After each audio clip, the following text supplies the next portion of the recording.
everybody. Today's video is about the way that we tend to romanticize the past and how that really doesn't serve us to get where we're going in the future.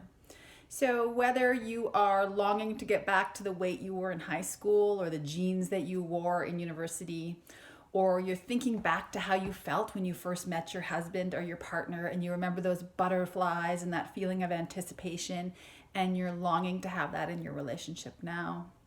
Or maybe you're telling your boss that the morale has never been this bad before at work. Whatever it is, we all tend to do it. We tend to sand off the rough edges of our memories and hold them in our hearts and in our minds for how we wanted them to be.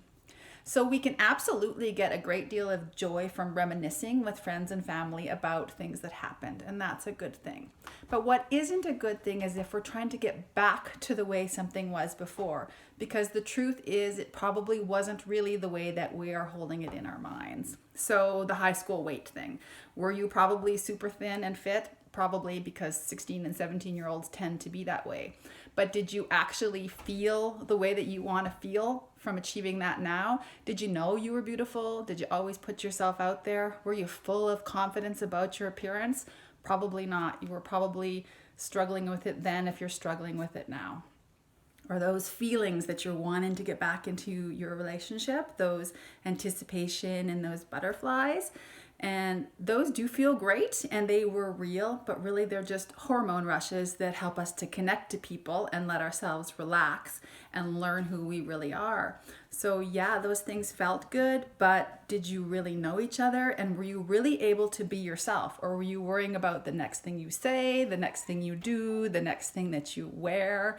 And do you really want to go back to a place where you don't truly know each other and where you can't really be yourselves in a relationship? Or do you want to move forward?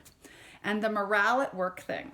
So here's the fact. If your morale was that great at work then, it would still be that great now because positive energy attracts positive energy. And so if it's blown apart, there were cracks in it then. And maybe it wasn't affecting you and you weren't part of whatever it is, the gossip and the hurt at the time. Or maybe you were and you've moved past it and it doesn't hurt so much anymore.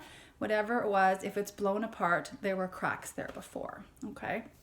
So what I'm telling you this for is so that you can be realistic about what the past was probably like and also be realistic about the fact that we can't go back there anyway. We just need to celebrate how far we've come and move forward. So even if it was all that great, you felt amazing and skinny and you knew it and morale was perfect and your husband was better at the time, whatever it was, we can't go back there. All we can do is look how far we've come. Those are the things that taught us to be who we are today, and we can start to move forward to where we want to be tomorrow. And remember, enjoy every moment. It might be all you have. Talk to you soon. Bye.